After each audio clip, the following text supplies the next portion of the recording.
Just waiting for Joe, and we're going to start.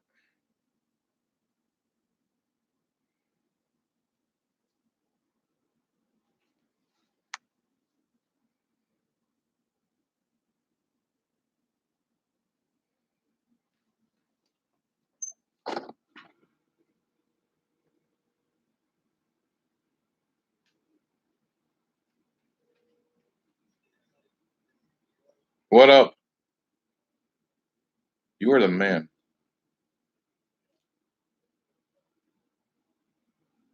Jesus, that traffic was awful, huh?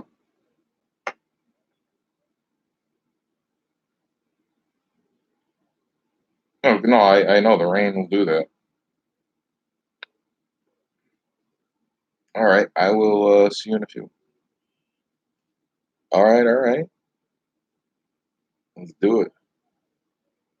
I don't. I don't. Do you have like anything to? I don't have anything to. Perfect. Bring it in, and we can just light up while we're talking.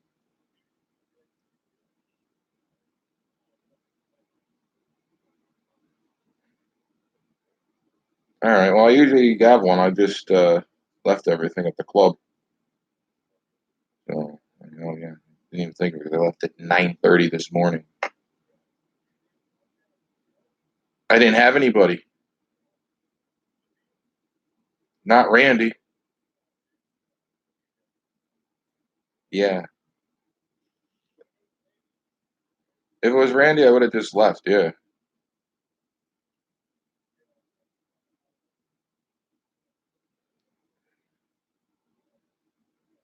I mean, I could easily have had Josh do it. I have enough people I trust. It's just my backup body had left, so I'm like, huh? Well, Josh is like a good friend of mine, but like, he was playing. He was tired. I'm like, I'll just ride this one out.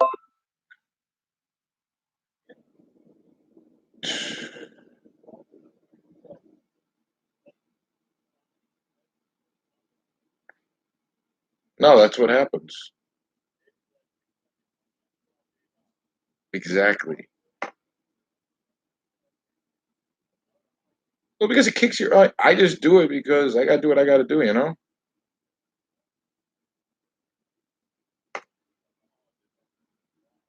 got.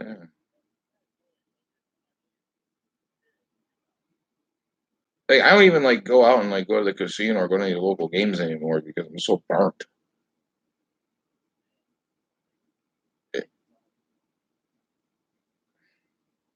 I don't blame you. Yeah, you're not gonna be doing these. You're not gonna be doing these blogs where it's like, hey guys, I'm at Encore doing this. I'm up this. This is how this hand played out. I mean, if you're looking for exposure and you get people to stake you and back you and things, okay, that's a good. But if you're doing it just to do it, I mean, more credit to you for being passionate about it. But like, let's be real here. It's very, very hard to be a winning player in poker. You know,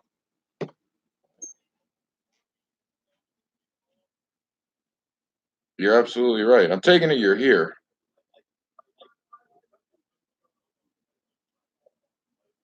Yeah, it's just those bad stretches.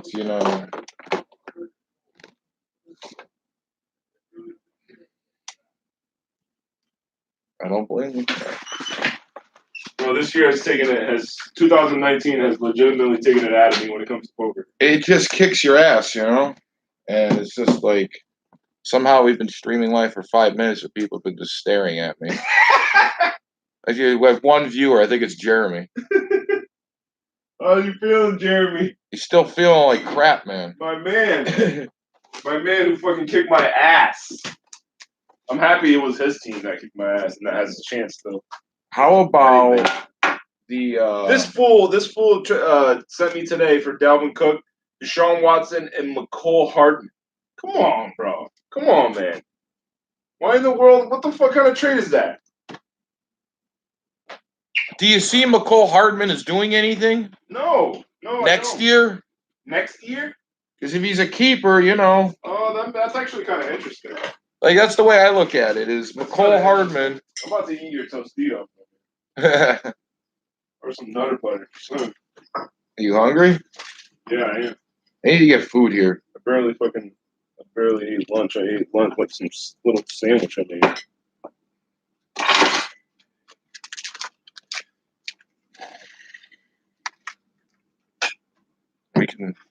We can get this on and popping right now because it's time.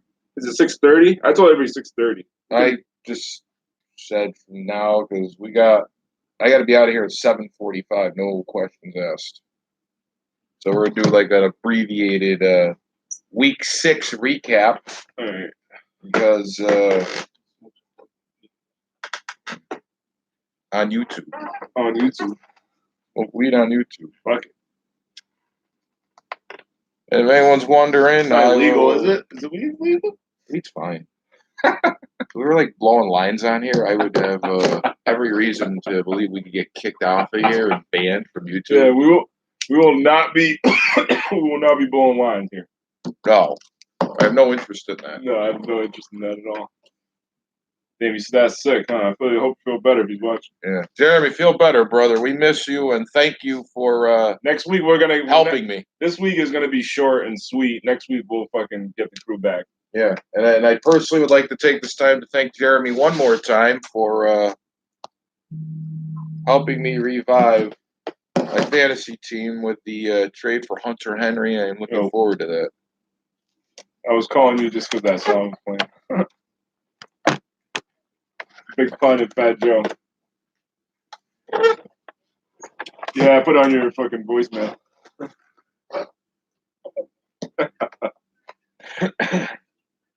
Yeah, exactly.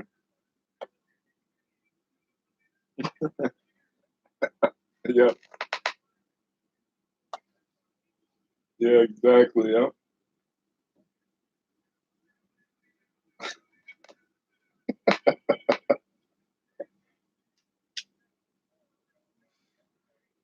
All right, I'm about to do the show.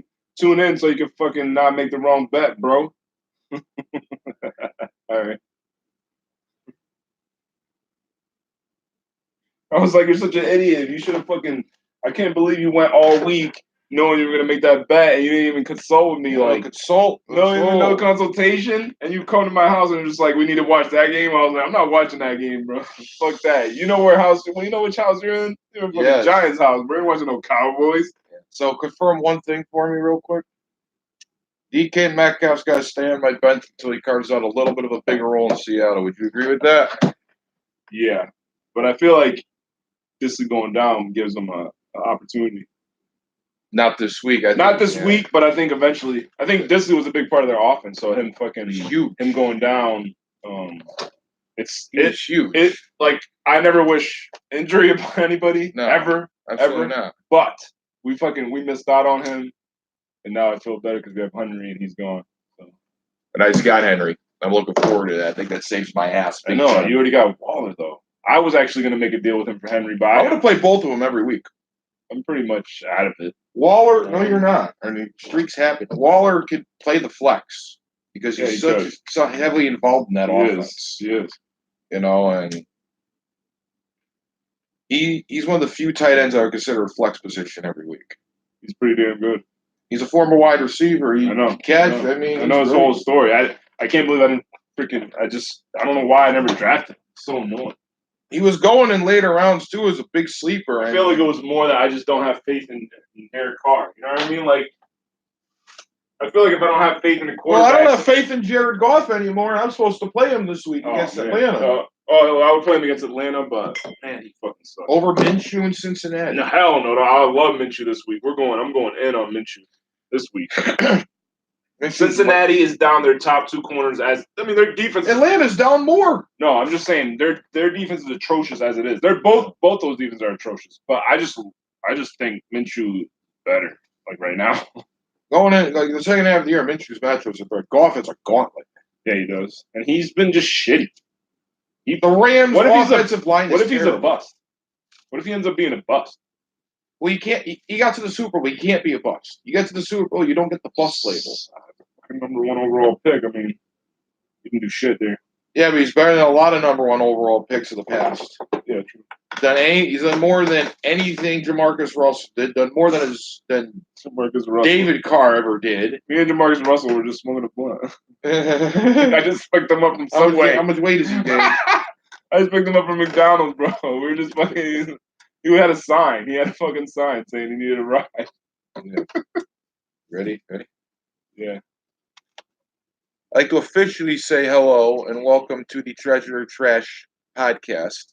I am Brian Motherseal. This is Joel Ponte. We usually have a third party, Jeremy Johnston, with us. What's going on, everybody? Jeremy Johnston is usually with us, but unfortunately he's out ill today. Yes. So he will not be with us to discuss week 6. Oh, you wrote something there. Yeah, I already. It was earlier, like right when I clicked the on stream. I thought you were like literally walking in, so I clicked the on button, and somehow, if anyone was watching, they got to see me talk on the phone for 10 minutes and smoke weed. So now let's begin the recap of week 6. And we'll move on, and it's going to start off with a real quick recap of Thursday night football. I got one thing out of this game. The Patriots defense is going to keep them in every game this year, and they're going to carry Tom Brady's ass. It's going to be similar to a la Peyton Manning's last year in the league. We have an absolutely dominant defense. Gilmore, at every level. McCourty's. At every level. Stephon Gilmore's. So I remember I said Ramsey's the best cornerback. I mean, Ramsey hasn't played in a few games. I think Stephon Gilmore's the best cornerback in the NFL. You know, being a Buffalo fan and being heartbroken That's that he heartbreaking. left us a free agency That's heartbreaking. years ago. And when he was there, when he was there, he was always getting penalized. He doesn't when get he was on the flags for Bills, his way anymore. when he was on the Bills, he wasn't like you saw that he could be like really good. You could see it, like his talent wise, like you know what I'm saying. You could see it, Absolutely. but like he made a lot of mistakes that like made him not be like that great. And when he goes to the Patriots, bam, he's like absolutely shut down, like in every facet, like just. Belichick got the best out of him he got the best out of a top 10 pick, like a top 10 pick should be playing. If you can somehow figure out who in fantasy, if you can figure out who your wide receiver is getting guarded by, if your wide receiver is guarded by Stephon Gilmore, is a dud. It is an absolute dud. They're not going to put up any numbers.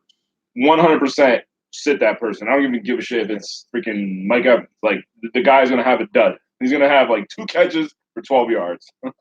Impossible. We'll see this week what Robbie Anderson does against them with his boy back. And I do agree that their defense is going to carry him. If any of you guys watched that game, Giants held in there. Our defense played really well. I was really impressed by it. I don't know where it came from because we don't have many good players on our defense, but they played as hard as they could have. Well, the one thing I've gotten out of these last couple of games with the Giants defense is that Jabril Peppers is starting to step up and play like a first round pick. He's like the only. They don't have much talent. He's like the one guy that flashes. Yeah. He is the one guy that flashes. Yeah. He was a beast at Michigan. He was, and now he was good on the. He was good on the Bronx. He was good. It wasn't like they didn't necessarily want to trade him. He was like a casualty of a trade. You know, like he was just like the added bonus part of the Odell Beckham. Almost like the only reason why I would have took that trade if I was the Giants was, you're gonna give me a young safety too? Okay, that's great. Well, after I'm gonna lose Collins, so I get to replace him. That's what I was gonna say. I get to replace him with a kid who's actually I think better. I think you think that Peppers is better than Collins. I do. I mean, it's slight because they both struggle in coverage, but I think Peppers is just a better athlete, so he's more able to like play coverage if he has to. Like Collins is just a box safety. He just will get smoked by any tight end or smoked by any wide receiver because he's just not as athletic. You know, he's stiff. You know what I mean? Yeah. He's a great box safety though. He's great at stopping the run.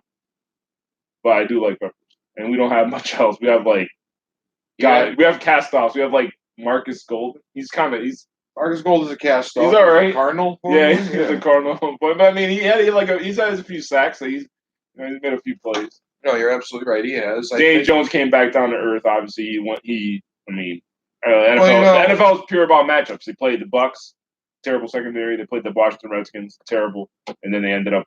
Well, they played Minnesota. Yeah, that's when Daniel Jones came back to earth because. What's impressive is that he's still played to me he still played as well as he could have. Like he made a few mistakes, obviously, he's thrown some picks and stuff. He's a rookie. The Vikings will do that too. Yeah, of course. But like for the most part, I just like his composure. I just like the way he carries himself. Danny Dimes is very, very cool. He's very cool and calm and collected, which is like one of the most important things being a quarterback in the NFL. Like you need to be that calm because you're going to get blitzed. There's a bright future with that boy. I do have that feel too, which makes me happy because we've been stuck in this Eli era for fucking. I'd like to ask you this. I want to go a little further here with the Giants. Do they have a chance, only being a game back, to overtake both those teams in the division with how weak both of them are? So, like, obviously my heart says yes because I'm a Giants fan. But I don't think so. This doesn't. This is getting all the weapons back. We're getting healthy this week. Yeah, we got a tough road. We got a tough schedule. We've already had a few past games. We have a tough schedule coming up. We got to play the Lions. We still got to play the Packers. Still have to play the Packers. We have some tough games coming up. They got New England and Buffalo out of the way though. At least. But they have a tough road, but they only have a game back, so you never know. That's why I love that. That's why we all love the NFL because you never know. You literally never know. Philly and Dallas both have to play New England and Buffalo. Yeah, so with a win on Sunday, we're going to be one game back, regardless of the winner of that. You're one game back right now. Yeah, and then we'll be one game back of the winner of that because they'll be. The winner will be 4-3. All you and we would prefer. We would somehow prefer would be the Eagles because we haven't played the Eagles yet. The Cowboys beat us first game, so we prefer that the Eagles win. I prefer that they both just fall in the hole and they just never come back out of it. But like in real life, and that'll be an interesting game. It will be. Will be Philly and Dallas. All right, what else happened on Sunday? James Winston throws 4 interceptions. Five interceptions. So about this game, I love the London games because I get to, if I didn't do something crazy Saturday night, I can wake up and like watch football like from 9:30 a.m. till like 1 a.m. Like literally like go right through the like 1 the o'clock. whole thing. So it's fun. I actually watched that whole game because I think I had some fantasy implications. But I watched the whole game and Winston looked atrocious. This is a team that they beat week 2. Yeah. And stopped with Cam Newton on the field. No Cam Newton, no problem. Kyle Allen. I like the Panthers. I don't like them as my team, but I like. If I'm the coach, I can't put Cam back in because like we were started 0-2 and looked terrible, and now we've run off 4 in a row and a few road games. Like the kid is solid, you know. He might not win you many games, you know what I'm saying, but he's definitely not losing you any games, which is like sometimes what you want, you know what I mean? Like you don't want to freaking have some guy just throwing picks left and right, and Cam looked atrocious. I mean, he was like unplayable when he was playing. And then he came out and admitted a few weeks after that he kind of sugarcoated his foot injury and let on that it wasn't as bad as it was, and ultimately ended up catching up to him because he was not the same. About that. So I don't believe that. I actually don't even believe a word that guy says. I think I find that guy so fake. I just find him so fake. I find him so entitled and self-involved and so fake. Like everything, bro. He just said that because he was just absolute ass. Like he literally was unplayable. Like he was benchable. That's how bad he was playing. Over the years, I've come to feel that Cam Newton is the sorest loser of them all. Absolutely, he's the absolute worst. Absolutely the worst. I had no respect for him. Worst. His ethics of after the game. Oh my God, he's so bad after the game. He's not a leader, in my opinion. No. He's not. Why the hell? I don't want to play football. I don't want to go out and field with this guy who's going to cry. He doesn't excel at leadership. You know what he excels at? $1,000 outfits. Yeah, weird looking outfits. Like everybody just looks at you like, bro, I don't even like that. Like your outfit. He's god awful.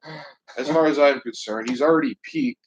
I mean, I don't know if Kyle Allen could develop into a full starter. What do you think the Panthers are thinking up there in the front office? What are they thinking? They're thinking that they're winning right now, and how are they going to be able to? You want to know what they're thinking? What I think? Can we make a trade? What's Newton's value worth? It's hard to put a value on him. And what kind of team would trade for him that'd be in playoff contention? Like that's what you got to think about too. Or would a team just feel like maybe like he can play another 5 years, so let's try to grab him? Maybe I don't know. I don't know if he can play for 5 years. He's been really, really beat up. I know he's a special player, but McCaffrey kind of takes the luster away from Cam. McCaffrey's an amazing player. Yeah, and the thing is, if anything, Cam is not. I don't think Cam wants to concede his role to McCaffrey. Oh, he better. Kind of has to. Oh, he better. If he has any chance of being successful, he better. Because remember when Jonathan Stewart was there, D'Angelo Williams was there, Cam wouldn't give them anything. He would take it himself every time. Yeah, no, he better. If he wants to be the quarterback there, he better succeed that McCaffrey's the best player on that team. Well, that's the problem when you have a guy who's never been a pure pocket passer. He's used his legs. Mechanics are atrocious. Mechanics are atrocious. I mean, he's literally just not a good quarterback, like, as far as a typical prototypical Russell Wilson's had a better NFL career than Cam Newton has, in my opinion. Oh, of course. And he's shorter than Cam. Cam's a bigger body. You know how much I freaking love Russ. Russ won me a chip last year. Russ is the man. Russell Wilson is absolutely the fucking man. I don't care about what he does off the field, and he was like a virgin for mad long, whatever. I don't give a fuck. Yeah. He's an amazing football player. He's the best. And MVP. Yes. Another side note, the Panthers, you know what they're thinking? They're on the bye this week.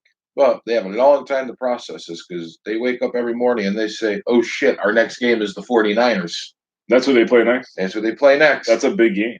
In San Fran, I believe. That's a big game. That'll tell us there's a chance that that's actually a close game and that we find out that the Panthers are, like, for real. Or the Niners.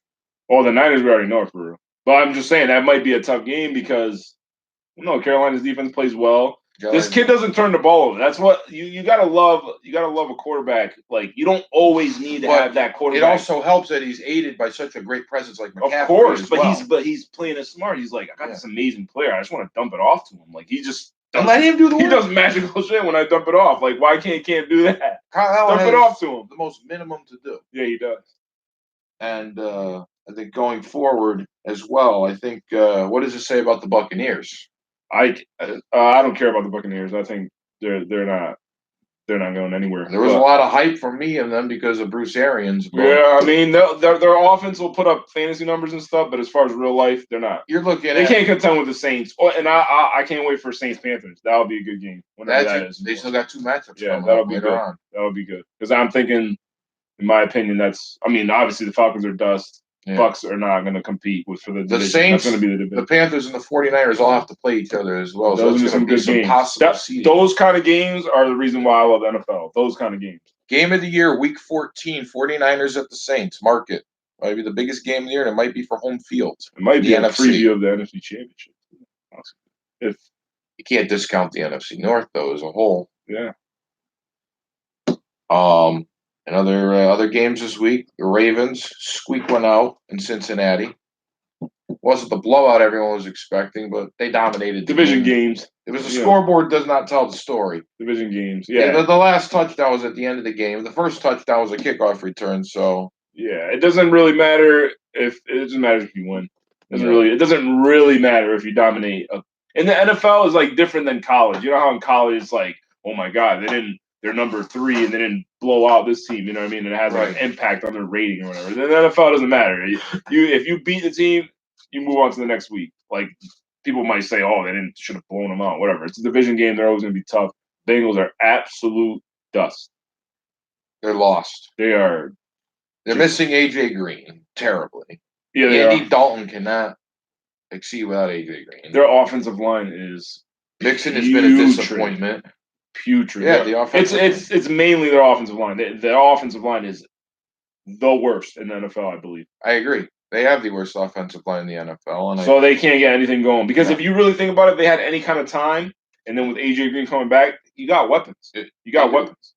AJ Green, Tyler Boyd, and Mixon and Gio, and you have tight ends. I mean, they have weapons. You know what I mean? Like if they had some kind of offensive line that gives them Dalton and it sucks because like you can't judge Dalton as much because the offensive line is so putrid. Like if they had any kind of time, then you can give them a little time, and then you could see and be like, well, Dalton sucks. You know, right. You know what I mean? Yeah.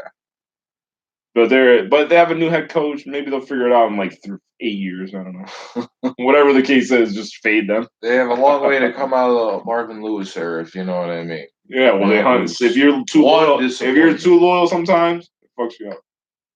Gotta let them go sometimes. I mean, if Andy Reid never got let go, we would have never eventually had Doug Peterson. True. This is true. The Ravens make a big acquisition this week with Marcus Peters. I like it. I like it a lot. I do too, but here's the thing with Marcus Peters. He has a lot to prove to me. Yes, I like it because they got it for cheap. They did get him for cheap, but he's got to show me something because his time in LA, for the most part, was a massive disappointment. Yeah, it was. They wouldn't have traded him if it wasn't. They wouldn't have traded him if they knew what they were getting. Mm-hmm. They ended up getting, yeah. He's kind of what. So Marcus Peters is so his problem, two problems. His attitude has always been a problem. Yeah, Chiefs, it was a problem. Well, that's why Casey. And he was it was surprising when he was on the Chiefs and let him go because he was a Pro Bowler. So you're like, like obviously something was wrong. Remember that his first Monday night game, how much he struggled against the Packers and how he grew from there because he was getting burned on a lot of coverages. And sometimes that's how you become like a good corner. You get burned in the beginning. You know what I mean? You figure it all out. When he was on the Chiefs, he made the Pro Bowl, I believe, in 2016. He did 2017. 2017, I believe, the second 2017. Year. So he was a Pro Bowl cornerback, and he gets shit. So that automatically raises red flags. You're like, there's something was like wrong that we don't even know. Like, you know what I mean? Figured it out. It was his attitude. Listen, when he went to the Rams, he was a huge disappointment with the Rams. If I'm Andy Reid, I never want to deal with attitude problems again because earlier on in his coaching career, he had to deal with Terrell Owens, and that was a massive headache. Yeah. From Reid and McNabb. It was a headache. Andy Reid did not want to tolerate character questions, which I respect. I wouldn't want to put up with that shit either. But I like the acquisition because cheap, and it fills a need. And anytime I feel like anytime in the middle of the season when you're like in it because they're obviously in it because they're 4-2, they're in it. They're leading. If you could get any kind of little help like that, like the Rams, we're going to talk about the Rams obviously, but the Ravens secondary has not been great. They do have Earl Thomas. They do have Humphrey. Humphrey has been shut down, but the other side hasn't been good. They're missing Jimmy Smith, and they're missing another guy, and they don't have in their other side. So they figure let's just get. It's kind of a flyer. They're different defense than last year because they lost a lot of players. They lost Darius Smith was a huge loss. Look what he's doing in Green Bay. Huge loss. You lose Lazarius Smith. You lose the leadership of Suggs. You lose Mosley. Yeah, they absolutely lost. Like literally, their whole talent was gone.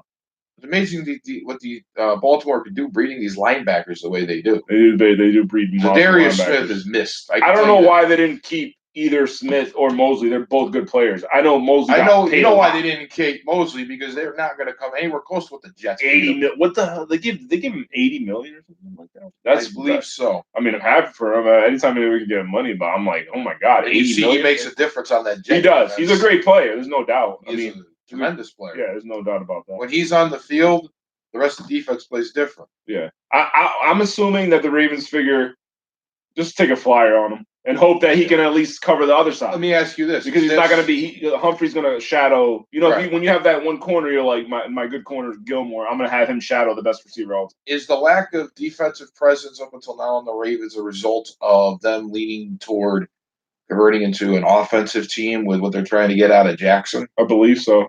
I believe that was the Ravens have been known for their dominant defense. I believe their philosophy was like, oh, man, we have something here.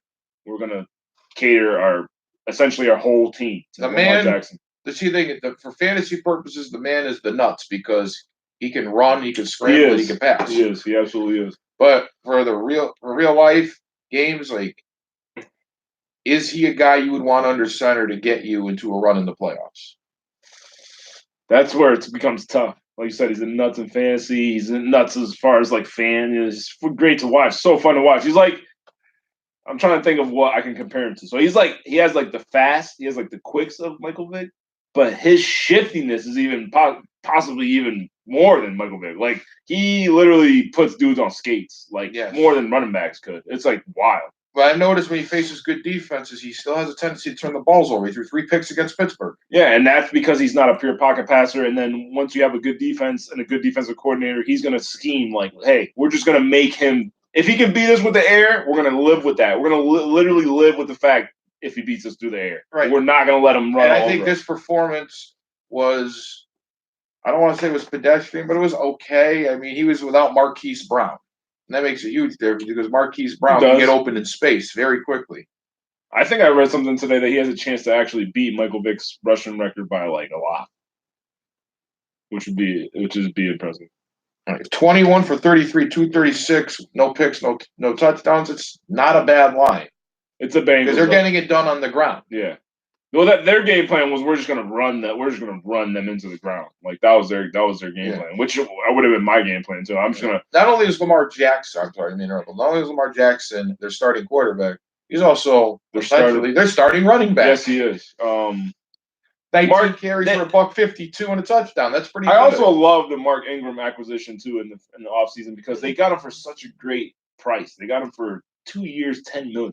That's great. You know what I mean? Like that's such good value. Like you know what he is. You know what he is literally a guy who he's the perfect bell cow back to be a complementary role to a starting running back. Look what he did in the years of New Orleans with Kamara those last few years. Yeah. And he was splitting that backfield with somebody before Kamara was there. Yeah, I can't even think like some cadet maybe Travis Cadet or something. No, not Tavares Cadet. No, Tavares Cadet. I don't even know. But yeah, he's perfect for their team. Yeah. I'm gonna look it up because it's gonna bother me if I can't figure it out because Ingram was always a tandem. And I remember a couple of years ago his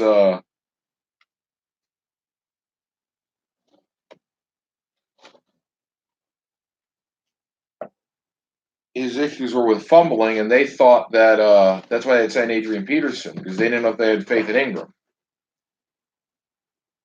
But it ended up working out. Like Ingram's not a bell cow back, so essentially he's the starting running back, but he's RB2 on that team. Pretty much. I think Lamar has more. He fits their team though. Their team they're like they're just a run it. They've just always been a run it team. You know what I mean? They don't have great receivers. They usually don't. And they just like to. I think that's just Harbaugh's philosophy. It is Harbaugh's philosophy. Try to play some good D, and just get like grind out wins instead of, not everybody is Pat Mahomes is going to put up bombs and stuff and blow out teams. That's not everybody. Not what they do. No, it's definitely not. The Ravens are gonna, 59-10 against the Dolphins. I mean, let's not even try to compare that because that's a terrible comparison. As far as our division goes, I believe that they have the. I think they have the inside track to win the division. Yeah. I know the Browns beat them, but I mean, they'll see them again. The schedule gets more difficult for them, though. They're get ready for this week. The Ravens are going for the Earl Thomas revenge game. Yes, that's going to be a good game against the Seahawks. I'll be watching that game. I'm just a huge fan of Lamar and Russ. I will enjoy watching that. We got that game going airing in Seattle too. It's always fun to watch a game in Seattle. That game's going to air at the same time. Oh, was he there with Deuce McAllister? I believe he was there with Pierre Thomas. Thomas, that's right. Pierre Thomas is a great receiving back. Yes, he was there with Pierre Thomas. He split time with Sproles in the backfield, so he's a good complimentary bell cow. He's like similar to a Derrick Henry if Derrick Henry had a capable person behind him, not Deion Lewis. But the Seahawks, that was a gritty game on Sunday against the Browns. That game could have went either way. Yeah. The funny thing about that, so what was the line in that game? It was 4, right? What's the final score? 32-28. 4. Vegas. They don't like Vegas. But yeah, I love Russ. I love Russell Wilson. The Browns are in trouble. What was the line? The Browns are in trouble. The Browns are in trouble because I feel like they have internal stuff going on right now. They just figured that they would just collect all these young players and that it would work. And that's just not how it works. It works in the NBA. It doesn't work in. It does not work in football. No, it does not. You're right. It actually does work in the NBA somehow because basketball is a completely different sport and it's a completely different game. And in NFL and football, you need both sides to be on the same page, and it takes a lot more to run a football team. The Browns closed as 1-point favorites, so Seattle were underdogs in this game. They sure didn't play like it. That's stupid. I don't know why would the Seahawks be underdogs. The Seahawks would be underdogs against the Browns because it's in Cleveland. Seattle can't stop anybody, and it's a road game at 1:00 for a West Coast team. Amazing. They're looking at the overall team, though. That's the thing. You can't dissect down at one position because one position cannot win you the game. You have 22 men on the field. That's true. But Vegas just knows. They know.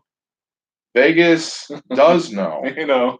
I agree. Vegas does know, but So what? So let's talk about the Browns. Let's start. Well, no. First, let's talk about the Browns. Let's talk about the Seahawks. Russell Wilson, MVP, Russell Wilson for Hands MVP, down. I can see it. right now. When we're obviously having a lot to play, we have a lot of Yeah. games to play. Right now, Russell Wilson has to be the MVP. He's the most valuable player of his team.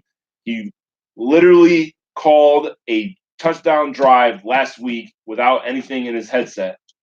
The dude is unbelievable. He's just a smart football IQ He has amazing football IQ. Yeah. I think Carroll and Russell Wilson could be the next Brady Belichick, and they could build a potential dynasty together. They should absolutely be building. They just don't have the benefit of playing. I love that the Seahawks finally decided that they were going to make Russell Wilson their Russ or Watson. Oh, or MVP. Yeah, I'm taking Russ right now, but it's close, man. Watson's been amazing. I'll take Russ by a hair because of these plays he can make on the fly, and he's just been doing it for so long. And if you really think about it, if you take either one of them off that team, they're not good.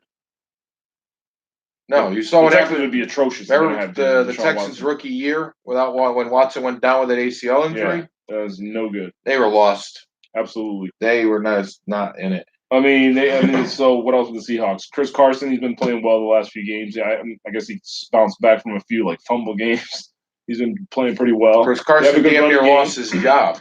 Yeah, he did, but he gained it back. Tyler Lockett is just good. I like him. DK Metcalf. I either like Metcalf moving forward this year, later in the year, or next year. Because the thing about wide receivers coming into the league, it's just a very tough position to excel. And as a rookie, I feel like a lot of times the second year they just feel more comfortable. They feel more comfortable with the playbook. They feel more comfortable with just being in the NFL. I think week 8, week 9, he's finally going to explode, especially with Disley out. Yeah, Disley out gives them definitely some chances. I like their offense, and I love Tyler Lockett as well. I think he's a great receiver. I fantasy drafts. I had my eye on him. Actually, he's actually surprised me. I wasn't sure if he was going to be a really good receiver. I thought he was the gadget dude. He's been a good receiver. Yeah, I know. But I wasn't sure because he has short arms. He's not a big guy. I wasn't sure if he could become essentially Golden Tate. Which essentially he has become Golden Tate. He has become early a young Golden Tate on the Seahawks. And he's filled that role pretty well. I just watched him make these deep catches. He's become a deep threat. But you are right. Their defense is not the Legion of Boom anymore. The defense is not the Legion of Boom. They are. They still have They have Bobby Wagner. I think Bobby Wagner is still the best linebacker in the whole league. We learned when he threw that pick instead of giving it to Lynch. We learned that game that Russell Wilson was going to be the face of that franchise for years to come. That's essentially what they decided. The Legion of Boom's gone. Marshawn Lynch is gone. Yeah. Baldwin's retired. Yeah. It's all Russ. And then let's flip to the other side. So the Browns are in big trouble. Baker Mayfield, oh my God, he looks so bad. Does Jalen Ramsey hurt any receivers in the NFC West like DK or Lockett? Absolutely. Absolutely, because he's only so I guess if you want to put 1A, 1B, I think of all the teams in the division. Yes. I put them as the 2 cornerbacks. So absolutely. Of all the teams in the division, I think it affects the Niners, not the Niners, the Seahawks receiving core the most because of the 3 opposing teams for the Rams, the Seahawks have the best depth of receiver. Tyler Lockett has to match up with Ramsey now. We'll see how that works out. Yeah, if you really break it down, the NFC West actually doesn't really have many good receivers except for the ones on the Rams. I like Lockett.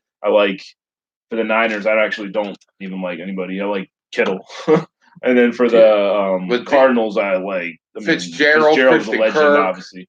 But the Cardinals are relying on 4 wide receivers. We're talking compared to Jalen Ramsey. Jalen Ramsey would shut any one of those guys that we named down easily. And he would do it in his sleep, and then he would talk some junk to him while he's doing it. So absolutely, I believe that he affects him. So Jalen Ramsey's going to have to step his game up to play coverage against guys with Russell Wilson, Kyler Murray, and Garoppolo. I believe he'll be up to the challenge. He talks a lot, but that dude backs it up. There's no doubt about it. I think in the future divisional matchups, Lockett or Metcalf, depending on who they're going to line up on the outside at the primary, is going to face a matchup nightmare. They are. And it's quite an upgrade. It's too bad Talib went on IR because you imagine a backfield with Ramsey and Talib, assuming they is it an IR? Like there's no out for the year. Okay, so yeah, that sucks because there's a different. I don't even think you can put on anybody on that IR anymore. But yes, I want to go back to the Browns for a second before we move on. I think they are in trouble. That offensive line is not doing any favors for Baker right now. No, the offensive line is bad. I think Baker's still too young to be successful in the league. He's also small. Yes. He's also just simply too arrogant. Like he really was full of himself. Yeah. After this rookie year, which if you break it down overall in the NFL the momentum they went on. A lot of times, what happens your rookie year is that coaches they don't have film on you yet. You know, they don't have the ability to game plan on you yet because you kind of take it by storm. When you come back that second year, that's like when you hit reality. You hit that wall. You hit that like when the coordinators got that tape on you. They're, well, dude, this is the NFL, bro. These defensive coordinators are coming. They know what to do. Yes, and they shut him down. Like now, this going forward, I don't have much optimism because they're not going to be in the 6 seed conversation. They could be, but I think Baltimore, unless the schedule gets difficult, unless the Browns get together, that's Baltimore's division. I simply think they have a chance because their schedule is super easy and their division is not good. You're talking about Baltimore or Cleveland? No, I'm talking about Cleveland. Cleveland still has to play home to Buffalo and at New England. Those two games are tough. But other than that, I think I've looked at their schedule. I don't think they have much. They got their hardest games out of the way. Yeah, so their schedule towards the end of the year is going to be easy for them to get it together.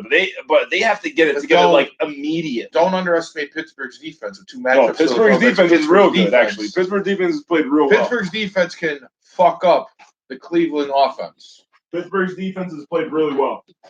They've kept them in every game.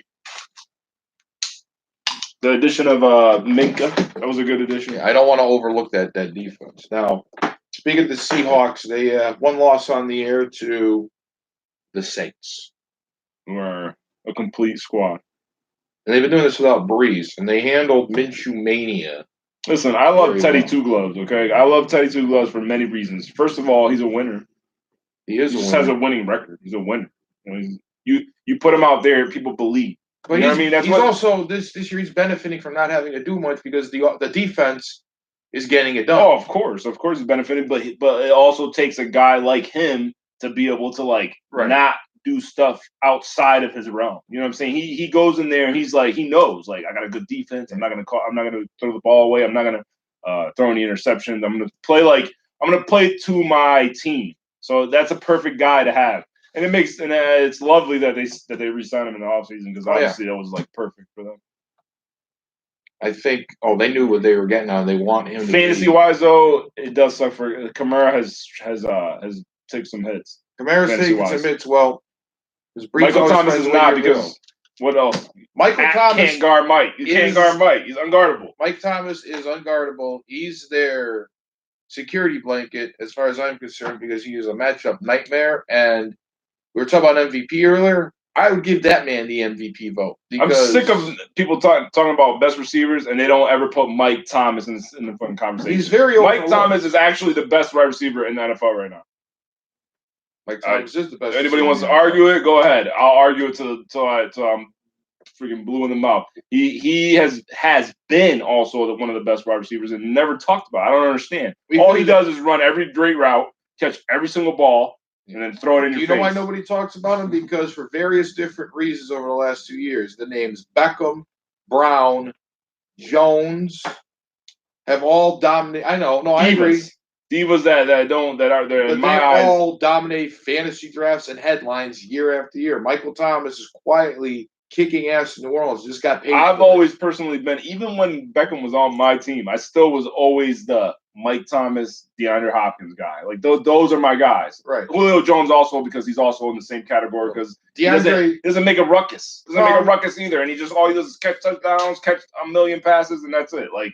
The only thing we overlook is this year. You said Hopkins. Hopkins, yes, has also dominated headlines, but this year he's come back to reality because Deshaun Watson decided to start spreading the ball around. Yeah. Which is what you need to do. It is what you need to do. And also Hopkins has drawn super double coverage. I mean, when you game plan against the Texans, you're just I got to try to take Hopkins out of the game. They are trying to take Hopkins out of the game, but you don't want to open up Will Fuller to go deep. Well, yeah, no, they have weapons. Dangerous. They have weapons. But I feel like a defense coordinator is like, I'm just going to take my chances with the other guys. Like, I got to try to get Hopkins out somehow. You eliminate Hopkins, now you're opening up Fells, you're opening up Aikens, Oh, Fuller. no, there's no doubt. Watson is MVP Even candidate Stills for a when reason. healthy, Kuti, and even Duke Johnson and Carlos Hyde.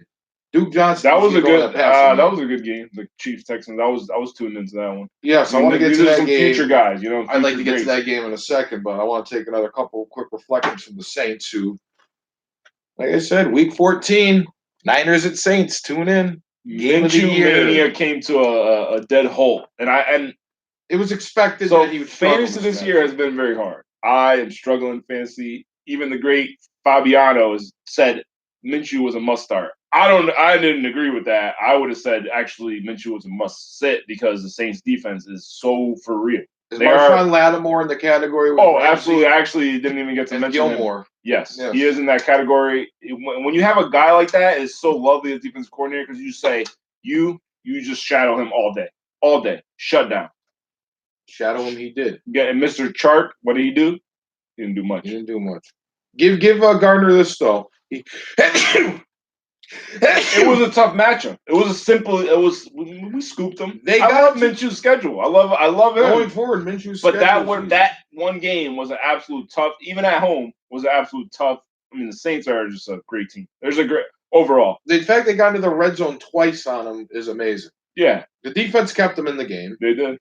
Now Ramsey's gone, so you can clear those distractions. Yeah. Going forward, they still have a good defense. Even without Ramsey. Front seven. Even without Ramsey, still have a good defense. Secondary is weak, but the front seven can. Yeah, they still have AJ Bouye, so he slots in as their number one cornerback, and that's like better than a lot of teams.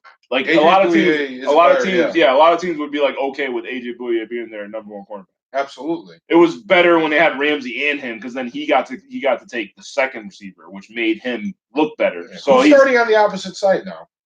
I don't even know. I actually don't know. I forget his name because he was I think he was a relevant like draft pick at one point. I mean, they've probably been picking on him. DJ Hayden, maybe? It is DJ Hayden. Yeah. Okay. So their secondary obviously got weaker without Ramsey.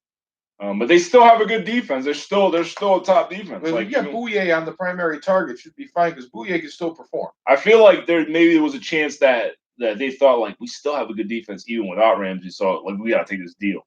Like because that was a sick deal for them. Like two first round picks and a fourth round pick for a guy that isn't gonna. Did he have a year left? I believe he has a year left on his contract. Yes. So he actually had it. So they actually had him for a year. But they were going to have him, I don't know. It might have been his contract year. I'm not sure because he was a 2016 draft pick.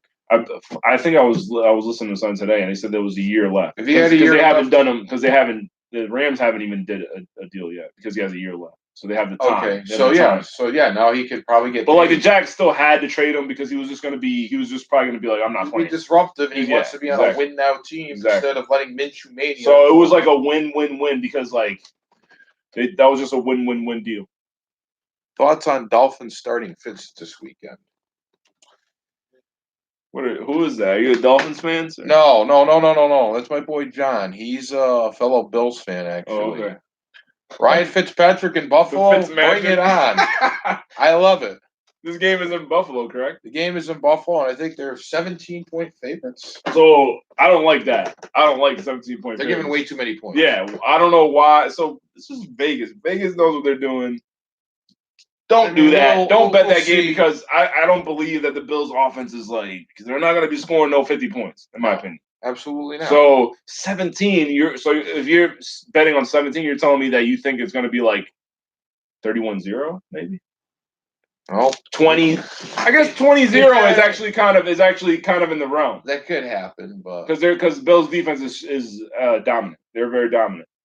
Josh Allen just needs to not turn the ball over. Dude, I was talking to a Bills fan yesterday at the gym. He's like, I don't want to talk to you, you're a Giants fan. I was like, just relax, buddy, relax. I like the Bills. My buddy likes the Bills. Let me break it down for you real quick. And he's like, we agreed that if Josh Allen just doesn't, I think what it is, he's just trying to show that he's not a manager. I'm going to say this one thing about the Bills real quick. He will get better in time to stop turning the ball over.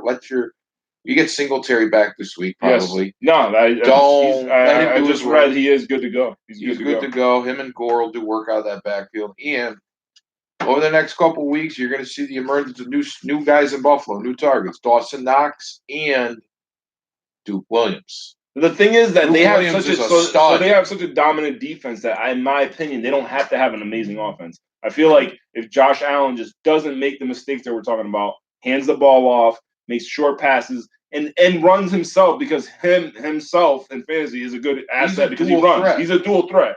He is like the white Mike Vick. Like he could do some work on the ground. His accuracy is getting better than it was, and it will get better. He's still only a second-year quarterback, so like the accuracy will come eventually. You know what I mean? But like right now, for this year, if I'm McDermott, I'm saying we have a chance because we have a dominant defense. Let's just try to not mess that up. You're right. And as far as Fitzpatrick starting, Dolphins. So the game against the Redskins, I watched that game. That was hilarious. I'll say this: that last play, in my opinion, led them down. I swear you gamble. Listen, no, but that last play, I feel like Brian Flores was like, I'm about to call the worst play possible because we ain't trying to win. We ain't trying to win this game because we want that first pick. And if we win this game, we're putting the first pick in jeopardy because the Redskins are atrocious too. You know what I mean? So like, well, not only that, the Redskins would most likely win the tiebreaker for the straight to schedule. We get the first pick because the Redskins slate, I believe, is worse because that play that was called was literally the worst play you could call at the goal line. Yes. It was like a wide receiver when you like screen, I guess. Was it a wide receiver screen? I don't remember what the hell the play actually was. Drake was about to get lit the fuck. Yeah, it wasn't even close to happening. Like it wasn't even close. Like they might as well have just ran it in. I don't know, QB sneak or whatever. But yeah, they don't stand a very mighty chance of winning this game. I mean, real quick, gained nothing out of that Redskin Dolphin game except that the Dolphins are. What I gained is that the Redskins are atrocious. They beat the Dolphins by 1 point. They actually almost lost the game. Like the Redskins are absolutely. It was absolute dumpster fire. That's what I gained from that game because obviously we already knew the Dolphins they're tanking and they have a plan. Which if I'm a Dolphins fan, at least you have a plan. Yes. At least you have a plan. At least you're not just squandering around drunk. At least you have a plan of where you're going. In disarray right now. Yeah, they are. They don't know what they're doing. They have no idea what they're doing. They can't figure out if they want to play Haskins at all. They have no idea what they're doing. They're sitting there playing Case Keenum. Like they don't. They drafted the quarterback. They don't even believe in him. They don't even believe in him. Gruden didn't believe in him. Management does. Man, he looked. Management does not want to throw him in the fire right now because of how bad they are. They don't want to do him any. I mean, I wouldn't want to throw him in the fire because he's bad. He looked so bad. He looked bad against my defense. He's not the Giants ready. Defense. You know what I'm saying? Like, God damn, he's at least a year away from being ready. He's nowhere near to being ready. Which ready. Sucks though because like the pressure is super high when you draft a guy high. You know what I mean? When you draft a guy pretty high, like it just seems like nowadays, like there's like the pressure for them to play right away because of guys that have come out that have been able to play right away. And also because of how short careers are, and there's more guys retiring than there were before. Guys can't hang as long as they used to. No, it's a what can you do for me now league, and it's been going that way for about a decade now, and everyone's not going to work out and develop. No, John, aka Josh Rosen. I mean, that was just a terrible pick. But do you want to talk about two guys that did develop nicely? Let's talk about a game that involved two quarterbacks taken after the great Mitch Trubisky, Deshaun Watson and Patrick Mahomes. Texas went into Kansas City and beat them in Arrowhead. I loved it. Outgunned them. I learned a couple things from this game. Number one, Kansas City, what are you doing? You need help on defense. You're not stopping anybody. They are the Swiss Chiefs. They are the Swiss Chiefs. And if they don't improve, they could lose tomorrow night, as far as I'm concerned, because Denver is very stingy. We're going to talk about that. We are going to talk about that in a minute. Yeah. Well, this game, you said earlier, you put Watson in MVP discussion. I have to agree with you because Watson can make plays, but the other... I believe he's completing, was it 68-point-something% of his passes? That's almost 70%. The dude is on point. And, like, the fact that Mitch Trubisky was drafted before Pat Mahomes and Deshaun Watson is so laughable. Who would have known? I don't know. I feel like a lot of people should have known. At least, I don't know about Mahomes, but 100% Watson. Like, I'm not a scout. I'm not an NFL scout. I felt Watson was a I had no doubt in my mind that Deshaun Watson was going to be a great player. Like, literally, like 0%. Like, I was like, I had no idea why he lasted until, what was the 10th pick? 12th. 12th pick. I don't know why. Like some of Nobody the needed teams quarterbacks. didn't need a quarterback, but the Bears traded up to get Mitchell Trubisky. Like that's hilarious. Like they could have had Deshaun Watson right now with that D. Can you imagine? Pat Mahomes was a little more hidden. Was a little more like, he wasn't like he wasn't surefire. The problem with Pat Mahomes was he was coming out of Texas Tech, which stereotypically produces these guys that are products of the system that can put up, like, for years, yards upon yards. Mm-hmm. And that's because the Big 12 doesn't play defense. That is true. They do not play any defense. So yeah, I love Watson. They kind of getting the running game going. Mm-hmm. There was just what we're talking about, the scoops, like the scoops of a team that can scoop a guy like mid-season or early season that can like help. That was a great scoop. They quickly realized that Duke Johnson he's not a 3-down back. He's literally a one-trick pony. Remember we talked him up before the season. We were like hopeful for him to be like, this is your chance. He's just not that guy. Sometimes you're just not that guy. Well, the whole chain of events that happened all started with Buffalo cutting McCoy. Yeah, McCoy went to Kansas City. They traded Hyde. They didn't need him. Yeah, it was definitely like a chain of events that happened. Absolutely.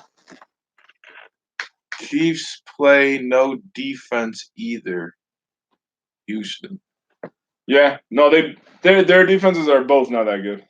Sleeper picks. What do you mean sleeper picks as far as what?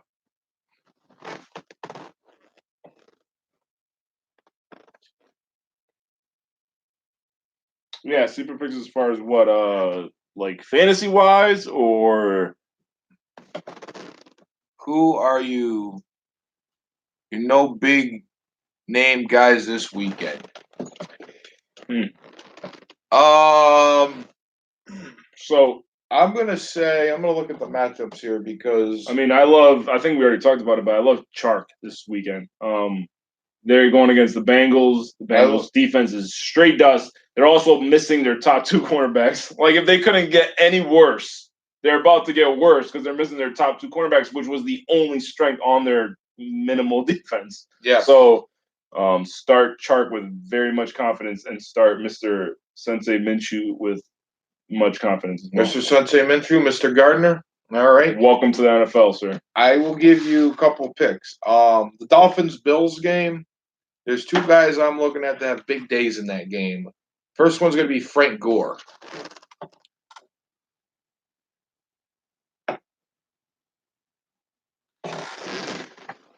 Miami's run. Chark Jr., you know it? Yes. Miami's. I believe it's Chark. I don't know. Can we get some Chark. clarification? Let's go. Let's hit him up. See how to pronounce his name. DJ Chark. Yeah, he's a good player.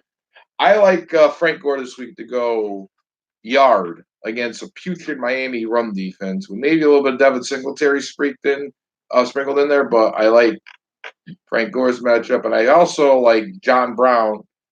Probably have a 100-yard game. I do like John Brown finally to wake up. We might have the coming out party of Duke Williams. I actually think this is the coming out party for Singletary. You think so? Yeah, this is finally the time we get to see. Like we haven't gotten to see him. We only got to see him that one game against the Giants, and I was like, man, this kid could be really good. And then now he's finally healthy, so he's gonna have a good game. Trying to think of who else. I like anybody on the Niners because the Niners play the Washington Redskins. So I like Breida and I like Coleman out of that game. I actually like Coleman even better in that game because the Redskins give up. What was the stat? I believe they give up one of the highest rates to running backs. They do. It's way up there. From the pure and a very, very big sleeper to me this week is the Cardinals-Giants game. The Cardinals do not have a secondary, and they do get PP back. They get Patrick Peterson back this weekend. So even better. Do the Giants have Ingram coming back, or do they have the Giants have Barkley and Ingram coming back? Shepard is very, very, very, very, very doubtful. Okay, if Peterson's coming back, he's probably gonna draw Tate. Golden Tate. I love Darius Slayton. I do. Their secondary is very bad. Jeremy says he thinks Debo's going to break out. I'm inclined to agree with you there. Yeah, any Niner. That game is in San Francisco, correct? That game is in Washington. Oh, it's in it doesn't even matter. Doesn't matter. I like Debo could have a breakout game. Is the Kittle the top tight end this weekend?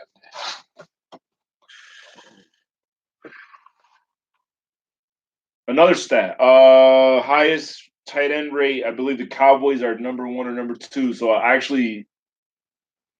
Kittle's up. Kittle's like 1 or 2, but I actually like Ertz a lot this weekend. They're going to be going to him a lot. I don't know if Deshaun Jackson is playing. I'm gonna go with So I actually like Ertz a lot. Kittle. Could be the top tight end, but there's one tight end I think has a better matchup this week that might actually break out for 100 yards or 80, 90 yards and a touchdown, maybe. Who's that? Gerald Everett. Man, I hope he does. I think Gerald Everett has a big week. I hope he does. They're playing. They don't Falcons. stop anybody. They don't stop anybody, and they also are very bad against the tight end. So, that would be that's a sleeper one. But Kittle must start. Kittle, top 2 tight end. Sure. I think Kittle's a top 2, top 3 tight end. He'll have a nice day. He'll be visiting the White House after his 2 touchdown, 120-yard game. And with how the Seahawks can't seem to stop anybody, a healthy Mark Andrews is not a bad play either this week. Yeah, that's a good one too. Against Seattle's mediocre defense. Oh, another one is Ingram. He's going to play. I read he's going to play. The Cardinals are also up there in highest. I believe the Cardinals actually give up the most fantasy points to tight ends. If I'm correct, somebody can look it up if you want. I think I've seen that today. The Cardinals give up the most points to tight ends, and the Giants are going to need to be giving it up to Ingram. Yes. Him and Barkley fully practiced today. Last point on the Daily Fantasy, we're going to get back to the recap of last week's games. Do you agree with Jeremy about Deebo Samuel's breakout? Very possible. Very good chance of that. They've been starting to get something going there. They got to open up that pass game eventually. I feel like that's a perfect spot for them to open it up. Go ahead and burn Josh Norman. Man, I dislike that dude. I love seeing him get burned. I love seeing him get burned. There's nothing more joyful for me than watching Josh Norman get absolutely cremated on the field. Yes. Back to we return to recapping Sunday's games? Yep. We're almost done. Yep. The Vikings. Stephon Diggs 3 touchdowns. He beat the Eagles 38-20. Stephon Diggs helped end my season. Thank you, Stephon Diggs. It was such a good matchup. The Eagles cannot guard anybody. They might have the worst secondary in the whole league. They're missing starters. They have missing so much. Like, their linebacking core is okay. Their pass rush is not bad. As you said, they limited. They stopped the run well. They stopped the run well. They cannot stop the pass. They cannot stop the pass. Their cornerbacks are just out on islands, and they're just like looking around. They don't really know what to do. They're not a playoff team if they keep getting burned in the secondary. Yeah, I actually thought that the Eagles might make the play for Ramsey because I'm like, damn, like their secondary is just absolutely hideous. Like they just don't have the Eagles and the Chiefs were the top 2 teams I thought were going to get Ramsey. Yeah, because their secondaries are atrocious. And then the Rams just come out and say, we need an upgrade. Marcus Peters sucks. So sometimes you put all your chips in the middle, you know? Do Eagles beat Cowboys? I don't like where either team's headed. The game's in Philly? The game's in Dallas. So I actually do like the Eagles to win that game. And by 3. That's what you think, by 3? It'll be a close game. By 3. It'll be a close game. It'll be a close game. So it'll only be a close game in my opinion because the Eagles' secondary is that bad. I agree. It's like if the Eagles had any kind of secondary, I actually think they would dominate that game. Like, Dak hasn't looked good. Dak's been exposed. They're going to make Dak look better. If they don't have Cooper this week. Which is, I was reading, it doesn't look like it's going to happen. He's going to play? I don't think he's going to play. That changes things. I think that it's more in favor of the Eagles. Yeah, he had a very, very, very bad thigh bruise, I believe. Yeah. I mean, if the Eagles can stop the run, they have a chance to contain Zeke then. And he's also not a player that plays through injuries very much, so I don't think he's going to play. He probably won't play, so maybe the Eagles have a chance. I think the Eagles will win. I think they have a chance of 3-point. I like Peterson. I like him. On the flip side, what's your outlook on the Vikings going forward? I was looking at Cousins' stats the last 2 games. The biggest knock on them was they didn't open up the pass. He's looked great the last 2 weeks, but at the same time, this is against 2 defenses that don't stop anybody. So let's see them against the Lions. They are in the. We're going to learn this week. We're going to learn this week if that was the two fluke games or if they actually figured it out. Which there's a chance they actually figured it out. To me, the Lions are a real defense. They are a real defense. I don't want to hear about those hands of face penalties. Oh no, bullshit. No. That was all BS. They went in there, and I feel like they won that game in Green Bay. Speaking of cornerbacks, they have Darius Slay. He's up there too. He's a great cornerback. Darius Slay is going to probably draw, I would feel, Diggs, right? Keep the deep threat contained, or is he going to? They also have another good cornerback too. So I don't know. I don't remember his name, but they also have another good cornerback that will be guarding Thielen. So I know who you're talking about. yeah, so they're gonna be pretty solid. I mean, they have a good defense. That's gonna be the test. That's when you figure it out, right there. I feel like this week you figure it out. Like you'll know did they figure it out or going forward? Yes, correct. Because let me tell you right now, playing the NFC North is like punishment. From It top is a to tough bottom, division. they just beat the shit out of They each have great other. defenses. They all of have them. great defense. Yeah, this is the year of the defense for them. So I like.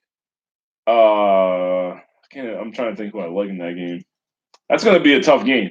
It's a tough game to bet. It's a tough game to figure out who's going to win because the Vikings have a great style of play. Like Zimmer's like, look, bro, I'm going to run it down your throat. I'm going to play good defense. Xavier Rhodes is another shutdown. Another shutdown. I don't care that Jeffrey beat him in coverage this week, but you have Trey short Bates passes. on the opposite side. Like we said, it was short passes. Yeah. New England's made that famous for years. Yep. Next game.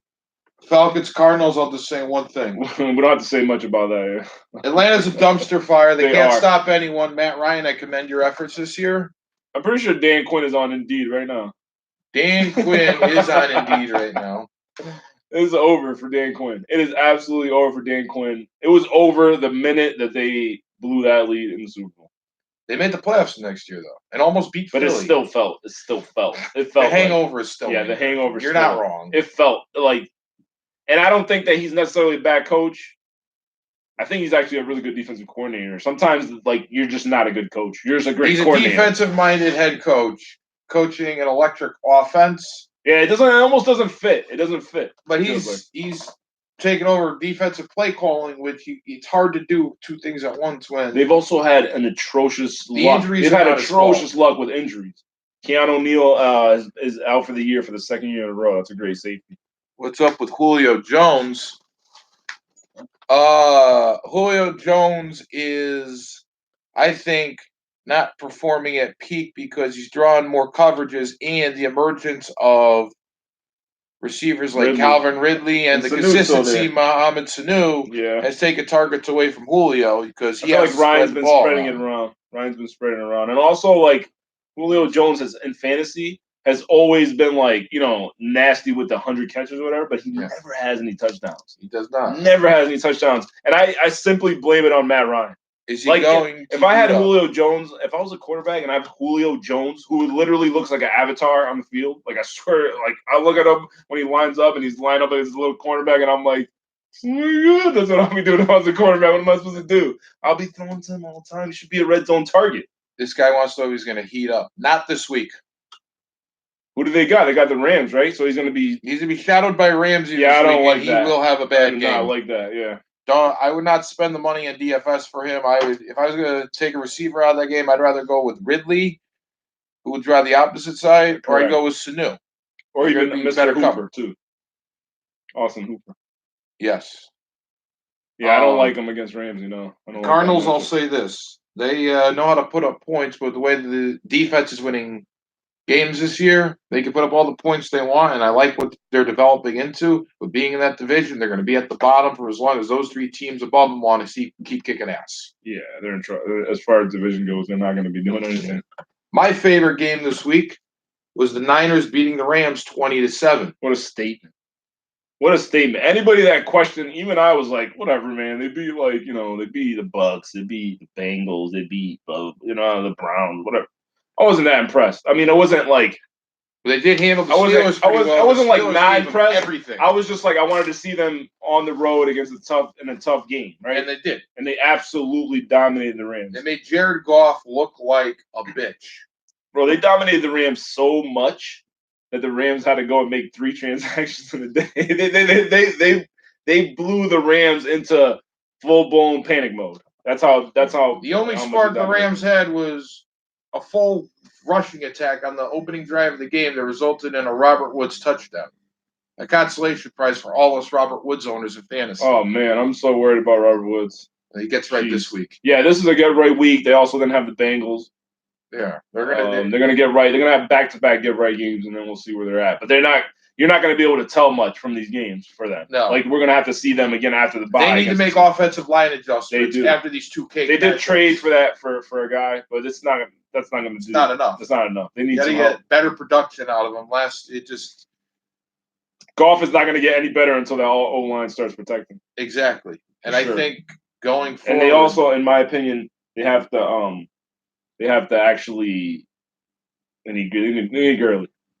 They need Gurley healthy. I don't think he's ever going to be fully healthy. I just think they need to get what you can get out of him. Get what you can get out. You already paid him. Man, run that man to the ground. I'm not saying anybody get hurt or anything, but it's basically what the Jaguars are doing with Fournette now is what they did with Gurley last year. Put him in the ground. Do it. You need it because Gurley made that offense like it was what their offense was last year before Cup went down was Gurley Cup. It was like Gurley pound it, play action, Cup like that. Like the whole thing like worked. Honorable mention Robert Woods. Yeah, Robert Woods had it. Well, they just had all these weapons, you know what I mean? So it was like really hard to key on any one member of that offense. And Brandon Cooks could catch deep balls easily. But like without those pieces, like it doesn't work. No. And Goff is not an amazing quarterback. So he needs like that to be working for him to succeed. Goff is not a genius. Sean McVay is a genius. He'll figure it out. I think the Rams will be a contender at some point this year. But we have yet to see because, like I said, they're gonna have 2 get-right games. They would have to get in as a wild card. Anything. It doesn't help their case. They've lost to Seattle in a game they could have won. This is true. 1 point. They got embarrassed by the Niners. The Niners are the best team in that division, and they're making a case with the Saints, the best team in the NFC. Yes, correct. And yes, they play each other, and I'm looking forward to that. I circled the date already. That's gonna be some good stuff. Those are the games that you if you love NFL, those are the kind of games that you like to watch. If you like defense, but Breeze will be back by then, so there'll be some offense. A little bit, yeah. If you like defense, Cooks has been cheap price-wise fantasy. Cooks might have a game this week too. He's going to get a lot of open space. So as far as Brandon Cooks go, Brandon Cooks is a straight one-trick pony. He's not.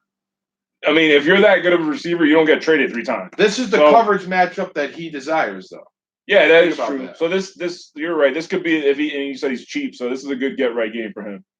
They have 3 catches with like a touchdown or 2 easily. Yeah, because all he is. That's why I always stay away from him because I'm like, dude, all he is. He's the guy that catches 40, 50-yard balls. You just run straight. That's it. Don't do anything else. Just run straight. But like you said, against the Falcons, he could do a straight bomb. So he could have like 3 catches, 80 yards, and a touchdown, which is perfect for a guy if you're getting him cheap. So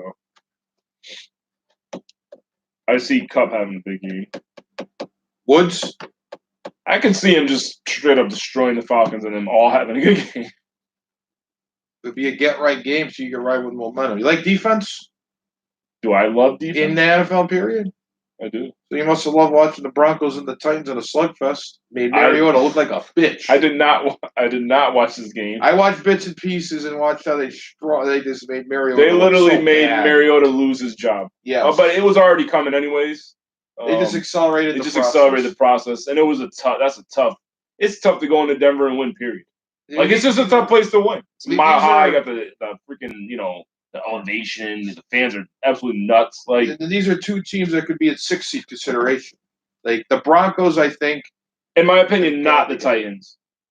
I think the Titans. Well, maybe with Tannehill, maybe they maybe show some life. So we'll see. But I do somehow like the Broncos to make a little run here. I mean, their defense is starting to get it together. They did lose Chubb for the year. They did lose Chubb, but they still have guys like Chris Harris. They still have Von Miller. Yeah, they still got players. Yep.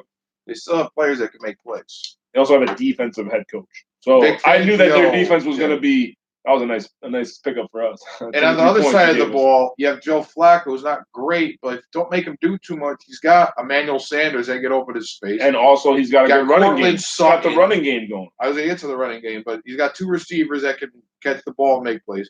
Philip Lindsay's continuing what he did last year, and Royce Freeman is just spelling him pretty well. Correct.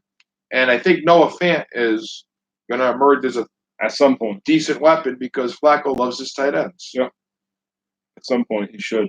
So the Titans might look better. I can't believe that They If somehow you- got Tannehill. If you're looking for cheap plays in fantasy this week, AJ Brown and Corey Davis are worth a look. What is that? Chargers at Tennessee. Chargers at Tennessee. Man, the Chargers. The Chargers can't stop anybody. Chargers are so dusty.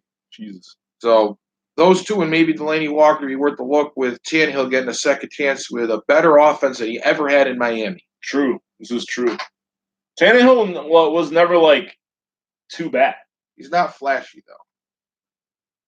He's better than Mariota. Mariota's dust. Tannehill could never stay healthy either. He was hurt a lot. Yeah. When they went to the playoffs, it was under Matt Moore. But he could throw the ball. Yes. The other game at the 4 o'clock window, last game of the 4 o'clock window was a personal favorite of mine. The Jets finally got off the schneid this week. My cousin, if you're watching, you should have watched the show last week when I said, do not bet this game. This is an absolute trap game. The Jets are getting Darnold back, and I don't know if they're going to win. I didn't say they were going to win, but I was like, what was this? Even 7. I just didn't like it. It was 7. I just didn't like it. They look better with Darnold. Of course they do. And I believe they're getting Mosley back for Monday night against the Patriots. I will be at that game. Come find me. You'll be at that game? Keenan Allen the other way this week. Tennessee play tough defense at home. They really do. Not invest money in Keenan Allen this week. As far as like season long, obviously Keenan Allen straight must start. But the guy's name is a DFS, so he okay. wants to know. So I'm assuming DFS. Keenan Allen is not a good play for DFS this week. You don't think so? I mean, the Titans. Do you know what the Titans do at home against opposing offenses? They do shut. They are good. Yeah, they shut offenses out. So I'd stay away from Keenan Allen this week. Back to the Jets. But, I mean, he's the only guy that I would, if I had to, would take on the Chargers. Like I'm not liking like Gordon, or I'm not liking their running back chances. Not liking Gordon. I'm not liking Rivers. No. Possibly Hunter Henry. Are the Chargers just absolute dust? Robbie Anderson becoming a top receiver in the league someday.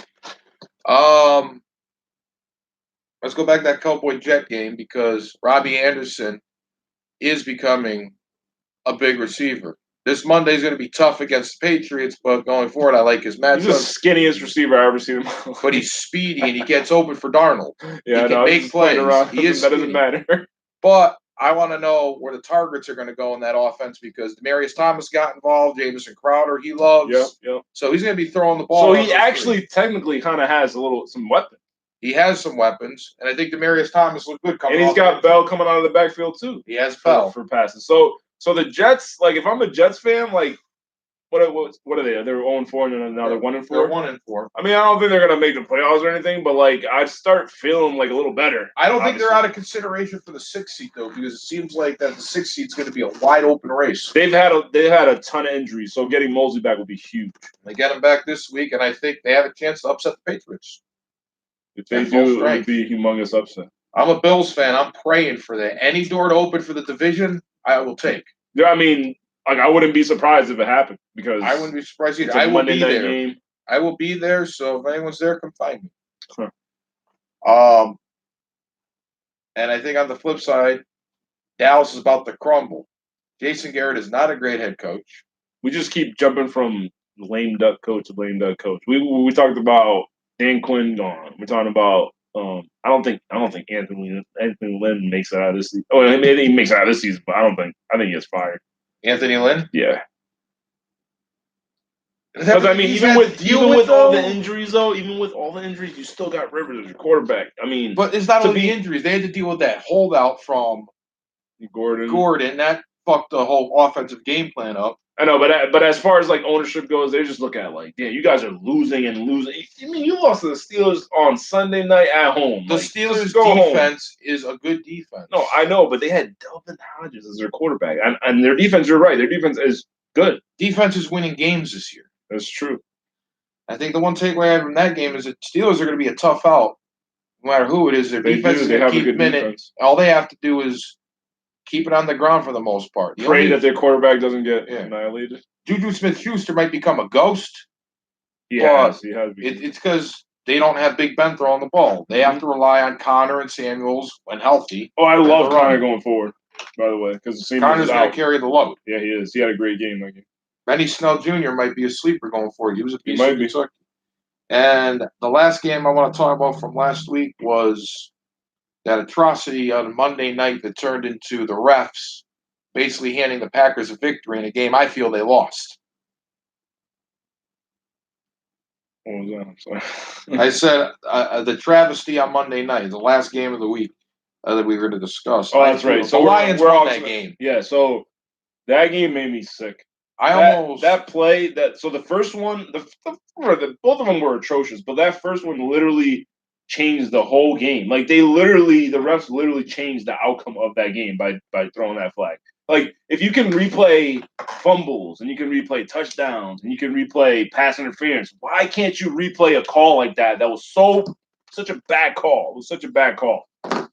It's frustrating as a fan to watch shit like that. They literally got robbed of that game, and that game was a huge game, a division game, dude. The division game, playoff implications, so many implications. Like even jobs. You know what I'm saying? Like you make a call like that and you ruin a game like that, bro. You putting like people's jobs on the line. Like this, they got to do something about that. They do because, as far as I'm concerned, Matt Patricia has done a great job this year, and that hurts him going forward. But it's an early season. Can they overcome it? We'll see.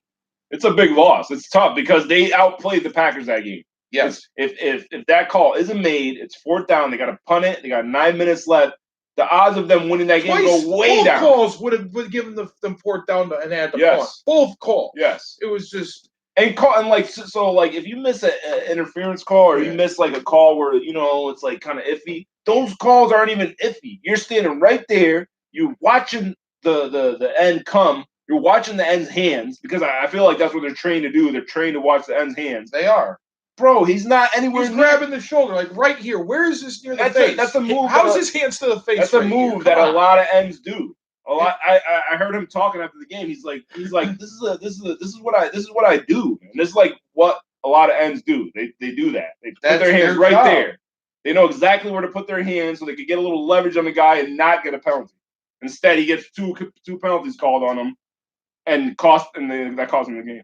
It made all the difference in the world. That game I almost didn't want to do this podcast anymore. I almost was going to give up on fantasy football after the year. Yeah, I just literally almost gave up on the NFL. This dude's a brother had to talk him out of retirement so he could do this. Thank you. That's appreciated. It's not like it's our money or job on the line. Even though that game made me sick too, because I'm a fan. But so I don't want to watch. It is our money with money we spend on fantasy football. We spend on Sunday tickets. That's true. Going to these games. That's true. We're putting money in the NFL's pockets one way or another. And if they keep having games like that, I'm telling you, they're gonna lose fans, dude. Because that is sickening. They literally the Packers won because of those calls. Like, do you know who's salivating in every fuck up the NFL does? Vince McMahon. Yeah, he is. He's loving it. He can't take them down all at once, but if he progressively puts out a better product, he's loving it. You never know. He might do well in the job with this to where somehow. You never know. Keep having games like that. It's not going to be a good look. If Geronimo Allison isn't, MVS is the better role player. They're neither of them are anything compared to Devontae Adams. Yeah, but I do like MVS. Yeah. MVS, absolutely. All right, we got 11 minutes left, and then we got to sign off. But I will say one thing about this game from one takeaway besides the obvious. Two takeaways. Number one, Detroit is competitive. And number two, Aaron Rodgers may have found – goes to your question. Let's do rapid fire. I like Allen Lazard better than both of them going forward.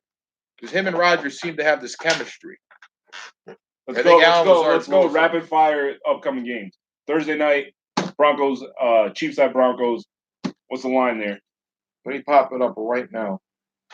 So this game is I'm kind of if I'm the Chiefs, I'm a little worried. I'm a little worried because not a little worried. I'm a lot worried because our defense can't stop anybody and Mahomes is limping.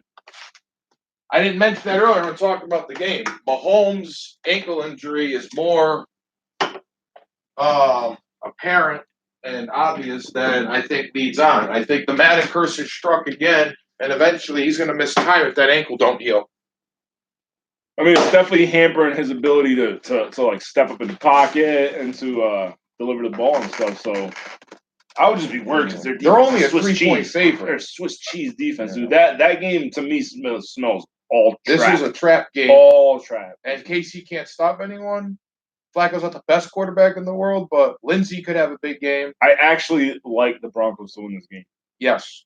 Broncos by a touchdown. which is crazy to say that if you said that like 5 weeks ago. But the Broncos have been playing better. And the Kansas Chiefs have City been are not been who playing we better. thought they were. No, they're not. They're really not. They were the ones who were supposed to get Jalen Ramsey, in my opinion. They If were. they were like, I'm all in this year, I got to get him. You know what I'm saying? Like, because he, in my opinion, would have changed the Chiefs defense more than he would change the Rams defense. You're not getting anywhere when you can't stop the run. You keep your offense off the field, and you're giving up first downs. Like, you're not going to win in the league. Yeah. So I'm with you on the Broncos. The over-under in that game, if I may say, is 48.5. Fantasy-wise, DFS man, Lindsey, man. Lindsey or Freeman, sure. Freeman's going to probably be cheaper, I assume. But the Chiefs cannot stop the run either, bro. Oh, my Lord. Lindsey and Freeman, and 48.5 is the over-under. I'm going to go with a surprise under here. I'm going with the under there, too. I like the under in that one. I like Lindsey. I like Emmanuel Sanders to have a bounce back after 2 bad games, but he's been kind of banged up. But he's gonna go. Look out for Cortland Sutton and Noah Cortland Fant. Sutton has played great this year. Cortland Sutton has improved this year. He might be a top 3 candidate for most improved player. And what about the Chiefs offense? The Denver defense? They've been playing pretty stout. Do they contain Hill? It's hard. I got. Hill's a matchup nightmare. He is a matchup nightmare. I don't know if you saw. Did you see that game? Did you see that catch where he jumped actually up from behind the cornerback to get the ball? I'm like, dang, this guy's like 5'8". Mm-hmm. Yeah. I think fantasy-wise, Lindsey. I like Lindsey. He might play. I do. I own Lindsey in the league. I'm definitely putting him in there.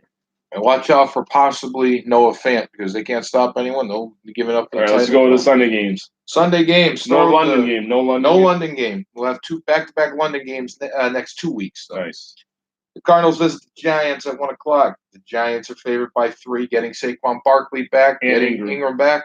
Still without Shepard, but they have Golden Tate there now. Yeah, so I don't think Shepard doesn't affect the game as much as like a Barkley does, obviously. Or Ingram. Yeah, the Giants can't stop anyone either, though. So the over/under of 50. I like the over. There'll be a lot of points in that game. There should be a lot of points in that game. I like. I'm gonna go. It's tough to do the over/under in that one. I would go 31-28 Giants. Yeah. So fantasy-wise, we already talked about it. I love Ingram. Ingram is going to have a day. The Cardinals cannot stop tight ends. I'll just go real quick here because I like to reply to the comments and the questions. Who was Pringle? Pringle is Demarcus Robinson. 1-game wonder. That's it. Yeah. Andy Reid loves those guys. Mecole Hardman, Demarcus Robinson. Love those little guys that just like shoot out like that. Here's a possible game of the week candidate right here. Texans, the Colts. Pick them over under 47.5. I like the over. I like the over. I can't pick a winner this game. It's in Indy. Houston. I like Indy because they're coming off the bye, but I'm not like 100% confident. It's a 3-point game either way. That's going to be a good game. That's going to be a good game. Play each other Jacoby Brissett has been playing well. Yeah. Obviously, Deshaun Watson has been playing amazing. And it's a Texans revenge game for the way the Indy bounced them out of the playoffs last year. That's a good point. That'll be a fun game to watch. A lot of fantasy points being scored in that one, and just good old fashioned shootout. This is a DeAndre Hopkins get right game. Absolutely. If it doesn't, I mean, I don't know. Who has the better stats, T.Y. Hilton or DeAndre Hopkins? You know, the only reason I'm like hesitating is because the Texans secondary is not good. Very not good. If Indy has Malik Hooker back and they get Darius Leonard back at linebacker, I don't know what the status is of either. I believe they're going to be back. The bye was the perfect time for them. It was a perfect bye for them. I believe they're going to be back. That defense is very underrated. They are when they have them. When they have them, they are. So that's why I was saying I like the Colts slightly. Yes. And so actually, I'm going to go with T.Y. Hilton over Hopkins somehow. Just because we just broke it down. I agree. 100%. The next game on the docket, the Bills are laying the Dolphins 17 at home. The over-under is 40. Under. I don't like the 17. I don't know. I don't like it. I'll take the points. It's not an amazing offense. Nothing against my Bills. I just don't think they're a good enough team to cover 17. Yeah, that's a big burden. They haven't won a game by more than 10 this year. Yeah, that's a huge burden. I'd obviously like the Bills to win. Until Josh Allen opens up and can get points to build those leads that the Bills defense gives them, I'd say take the Dolphins getting that many points. It's a rivalry game. Rivalry games are weird. I know the Dolphins are bad and they're starting Fitzmagic this week, but For the Magic Revenge? no. No.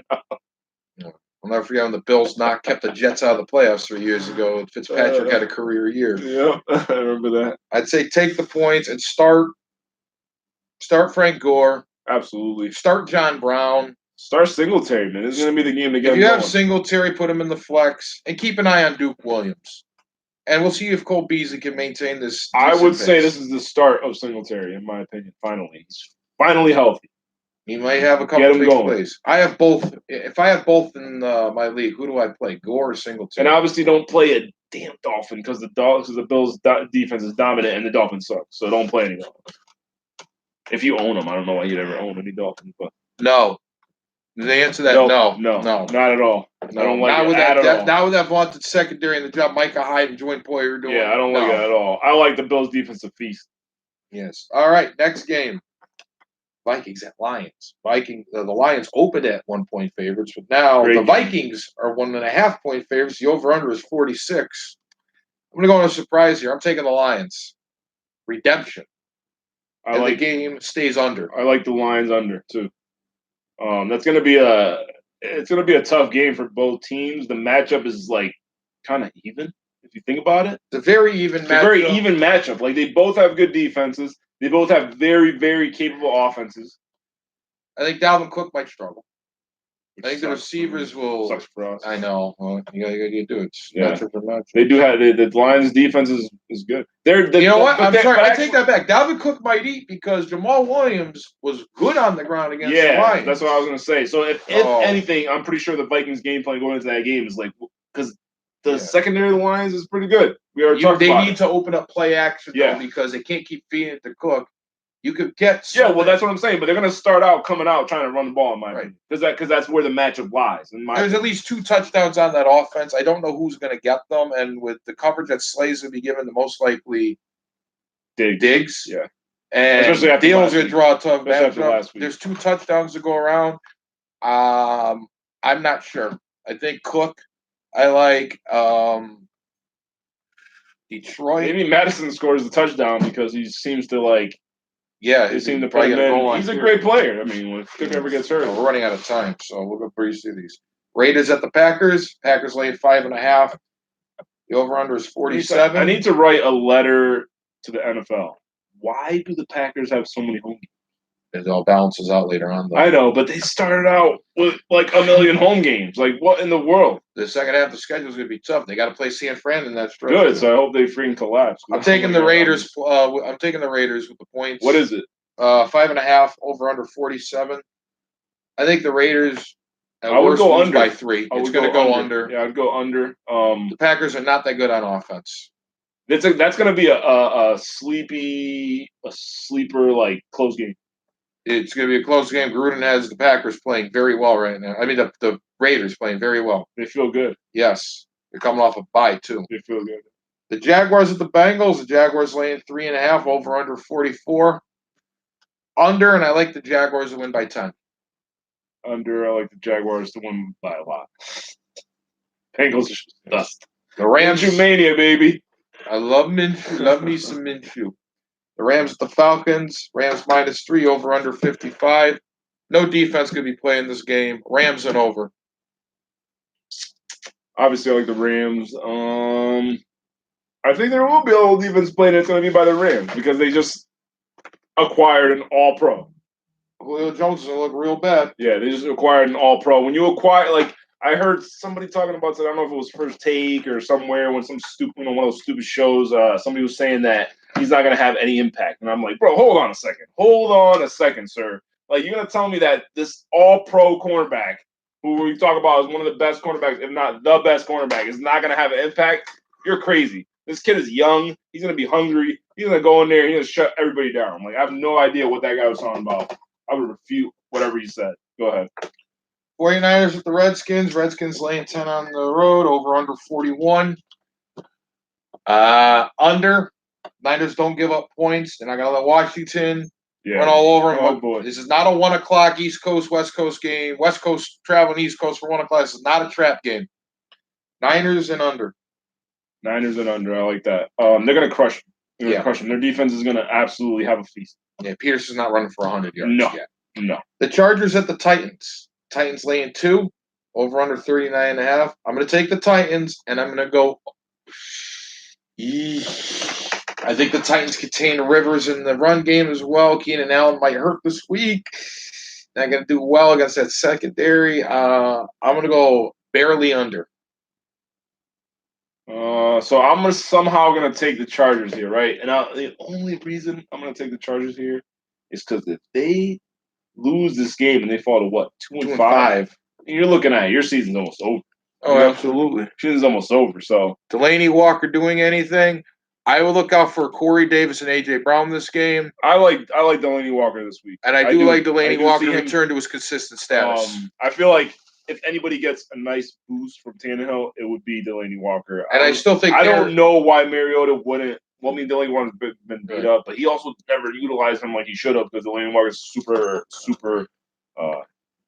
Rivers very scares me consistent. at QB too. Yeah. And I think Derrick Henry might have himself a game because we saw Connor did to the Chargers. I think Derrick Henry runs ham on him. And when I think about fantasy, sometimes I always try to put my head in like the coaches or the offense coordinator's head and be like, "What's the game plan here?" And my game plan, if I'm the Titans, I'm saying I'm going to run Henry into the ground against them. Yes. All right. Real quick, we got 4 games left to decide. Seahawks laying 3.5 to the Ravens on the road. Over under. The Ravens coming into Seattle. Seahawks laying 3.5. Over under 49.5. We called this the Earl Thomas revenge game. Oh boy, 49.5. I like the Seahawks. I'm trying to think, 49. I'm going to go over. I'm going to go with the Ravens in a surprise. Wow. Earl Thomas is going to go in there. He's going to get his win. He's going to show them they should have paid him. Oh, they should have. They definitely screwed him. And I think Lamar is going to barely outduel Wilson. That is Earl Thomas is coming to play. That is a hot take right there. You think Lamar Jackson is going to outplay my boy Russ Wilson? Well, the big difference maker does Marcus Peters have any impact? Does he have any impact? Does he have any impact? Yes, he does because they just played 2 weeks ago. Okay. So Marcus Peters knows what to do. Okay. He knows it's definitely an upgrade over whoever they had. I think Marcus Peters going to the Ravens this week helps them win the game. That is a help. Him and Earl Thomas a difference maker. Yeah. The other 425 game, the Saints at the Bears. And on the flip side of that game, real quick, I like Tyler Lockett. I like Russ Wilson, and I like Carson. The Ravens' defense is just not that good. We already talked about all the guys. Seattle's defense is no better. I do like. So I said the over. I said the over because I think that could be a legitimate Russ Lamar show, like just showcasing how good they are, like all game long. I like the possibility of Mark Andrews having himself a decent game. I also like Russell Wilson. I like both quarterbacks. So. Mm-hmm. Super sleeper tight end because Disley's out for the season is Luke Wilson. Yep. Saints at the Bears. The Bears are 3-point favorites coming off the bye against the Saints that just keep doing it. The over-under is 38. We're going to go under in this game. You said game of the week, right? Or was it a different one? I like that one to be game of the week. This is game of the week. I think the Saints get it done again, and they're underdogs 2 weeks in a row. And they get it done again. They're going to get it done again. I would say so, too. I believe in that defense, man. And the Bears' offense does not scare me whatsoever. That defense is going to have a field day with Trubisky. Yes. If is Trubisky coming back? Even if he is, I still don't. It doesn't matter if it's Chase Daniel or Mitch Trubisky. It's going to be a tough day at the. I do not like I don't like many of the Bears players in that game because the Saints' defense is just that legit. And they travel. I like both defenses for fantasy. The Bears stopped the run pretty well. I don't like this game for Kamara. This is a tough game to pick a fantasy performer from. I mean, obviously at Can Guard Mike. I'm just going to slot him in every time. Jared Cook. For a sleeper? Yeah. Cohen scary, yes. He's been scary all year. I just don't think he does much this year. I don't think anybody has offensive production much of that game. Nothing notable. Yeah, so even if it's Chase Daniel or Trubisky, I don't like any other players. Like the Saints defense is so good. And like, so Allen Robinson's the only guy that I have liked on the Bears, and I But don't he's like gonna the match up with matchup. I Lattimore. don't like the matchup. Yeah, I do not like the matchup. Allen Robinson is probably like one of the sit of the weeks. This could be a Taylor Gabriel game if he's back. What else we got? The Eagles at the Cowboys. Cowboys Sunday lay night. 3. Sunday Night Football over under 49. I like this game to go over. I like the over. I like the Eagles. I like the Eagles. I don't like the Eagles because obviously you can tell from my jacket I don't actually like the Eagles. I hate the Eagles, but I'm with John on this one. Stay away from Cohen, absolutely, especially if they go with Montgomery more. But yeah, I absolutely. don't see it. I like the Eagles. Cowboys are coming unraveling. The Eagles are good enough to outscore the Cowboys. They may have trouble stopping the receivers. Gallup's going to have himself a game if Cooper's out. Yeah. Zeke struggles Yeah. because one thing Philly can do They is can stop the run. So when you break it down, matchups wise, I love Zach Ertz. Cowboys defense cannot stop tight ends, and then I also like Miles Sanders coming out of the backfield for passes because their linebackers are good, but they're not really coverage linebackers. No. So I like Sanders. Jeffrey. I love Jeffrey this week. Yep, Jeffrey will eat. And I think Aguilar gets targets. Can he hold on to him? I don't know. But Jeffrey and Ertz will eat. You know what? They ain't trusting Aguilar on Sunday night anymore. No. I'll set with that. Yeah. I think Deshaun Jackson actually might play, so that'll be a big deal. Well, we shall see. Last game, Patriots at the Jets. I'll be there. The Jets are getting 9.5 from New England at home. The over/under is 42. Jets cover. The over/under was 42. 42, and the Patriots are favored by 9.5. wow. Yeah, so I would. Damn. The Patriots own the Jets, though. Yes, I know. So, like, Bill Belichick is the master. I mean, I like the Pats again. I know everybody's like, it's kind of a trap or whatever, blah, blah, blah, blah. I like The Pats' defense is so goddamn dominant. It's so dominant. I like the Jets to cover because their defense, if Mosley comes back, is going to be a difference maker. Yeah, so I like the under. What was it, 42? 42, I like the under. Damn, that's pretty under. I don't know. I would just stay away from over under in that one, but I still like to pass the win. But the points is I'm tricky. going with the It's Jets. tricky. It's tricky. It's a tricky game. It's not going to be a blowout. It's going to be a very close game. I could possibly see it, but if the Pats defense is as dominant as I think they have been all year, it's just going to be hard for the Jets to move the ball. If the offense is stagnant, though, the defense is going to have to win the game. And I believe Gilmore will probably be shadowing Robbie Anderson. Gilmore will probably match up with Robbie Anderson. So I don't like. So then we already talked about it. I don't like Robbie Anderson. I don't like whoever Gilmore's on. Period. Just wipe him out of the game. Le'Veon Bell. I mean, we saw Frank Gore go for $109. Le'Veon Bell might have himself a decent stat line because he's not the focal point of the offense like he was the first time they played. He had a jabroni. And I would rather have, like, if I was going to play any receiver for the Jets, I would probably like Crowder a little more because, like, if whoever's being guarded by Gilmore, I just don't like. I would like Demaryius Thomas in this game. Yeah, that's a good point. He's going to be an afterthought. He also get it done. He also played on the Patriots for a little bit. Yeah, so he's going to kind of want to outstage. You know, the only way they're going to be able to put anything, though, they're going to have to really open it up. Darnold's going to have to open it up, like, for them to have any kind of a chance. Which he kind of did against Dallas. It's going to be harder against the Pats. Much harder. This is a bigger test, but Mosley coming back keeps them in that game. We'll get great opportunities for Darnold. And Brady's looked stagnant. It's funny you're going to that game. That's a good game to go to. I'm going there, man. I'm a Buffalo fan. I should be watching that game. Are you going to be wearing some Bills gear? I might have to wear some Bills gear. No, you might have to. If you take a picture, bro, and you're not wearing no Bills gear, I'm taking some respect away from you. Guys, thank you. Guys, thank you for joining us. Next week, we'll be back to our normal time on YouTube now, Tuesdays from 6 to 8. Jeremy will be back with us. Appreciate all the questions. Appreciate everything. Thank you for tuning in. Thank you for interacting. We will see you next week. Next week we'll have more in depth because we kind of had to rush it a little bit. And Mr. Jimmy will be back. Be subscribed. You'll get all the updates. Buddy. Jeremy, feel better. And everybody have a good night. Peace.